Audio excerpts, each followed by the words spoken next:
Hello friends, আমি জয়া ব্রাম্বিকাস কিচেনে আপনাদের স্বাগত। আমি আবার আজকে একটা নতুন রেসিপি নিয়ে এসেছি। আপনারা ভিডিওটা স্কিপ না করে পুরোটা দেখুন, আশা করছি ভালো লাগবে। আমি এখানে এই রেসিপিটা বানানোর জন্য একটু মুগ ডাল নিয়েছি, নিয়ে 2-3 ঘন্টা ভিজিয়ে রেখেছি।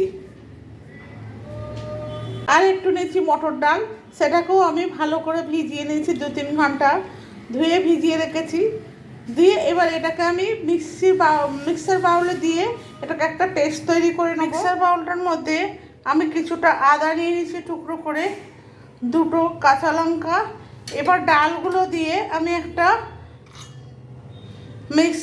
পেস্ট বানিয়ে নেব। এবার দিয়ে দিচ্ছি এতে একটু কালো জিরে,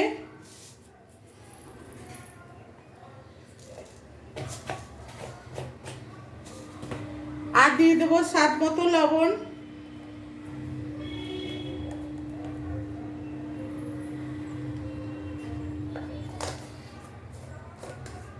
আর দিয়ে দিচ্ছি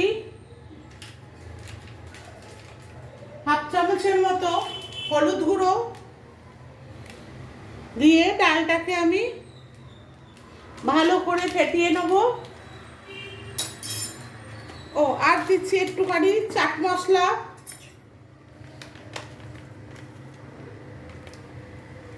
একটু চাট মশলা দিয়ে ভালো করে আমি এটাকে ফেটিয়ে নেব।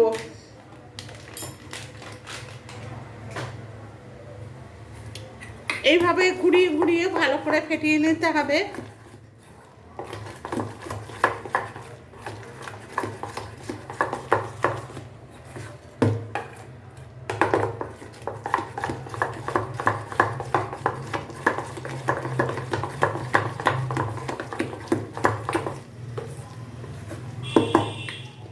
এইভাবে ভালো করে ফেটিয়ে গেছে। কী করে বুঝবো? একটা বাটিতে জল নিয়েছি, নিয়ে এবার জলের মধ্যে একটু ডাল বাটাটা ফেলে দেখবো, যদি ওটা ভাসে তাহলে মনে করবো ওটা ফাটানো হয়ে গেছে। দেখুন বন্ধুরা, এটা জলের উপরে ভেসে উঠেছে, এই যে, তাই এটা এবার ফাটানো হয়ে গেছে। এই ডালের পকোড়াটা বানানোর জন্য আমি এখানে ধনেপাতা দিতে ভুলে গেছিলাম, ধনেপাতাটা দিয়ে দিলাম। এটা নিরামিষ ডালের পকোড়া। এবার আমি এটাকে কড়াইতে তেল বসিয়ে দিচ্ছি, দিয়ে আমি এবার এটাকে বানাবো।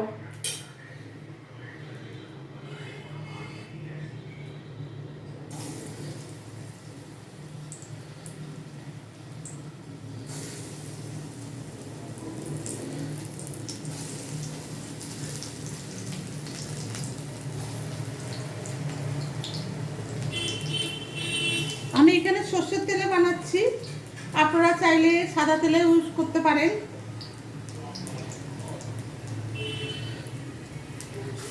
সাদা তেলে হলে ভালো হয়, কিন্তু আমি সর্ষের তেলে বানাচ্ছি।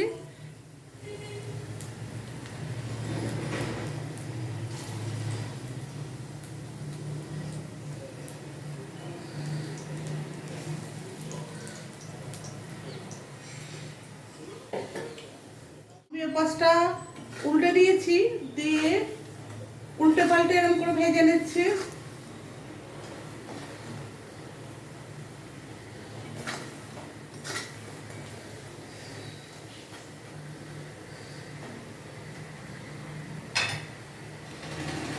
ডালের এই বড়াগুলো হয়ে গেছে, আমি এবার তুলে নিচ্ছি একটা পাত্রে।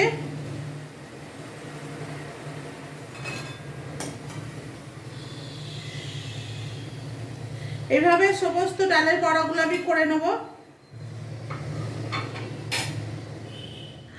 দেখুন বন্ধুরা, ডালের বড়াগুলো কত মচমচে এবং শক্ত হয়েছে।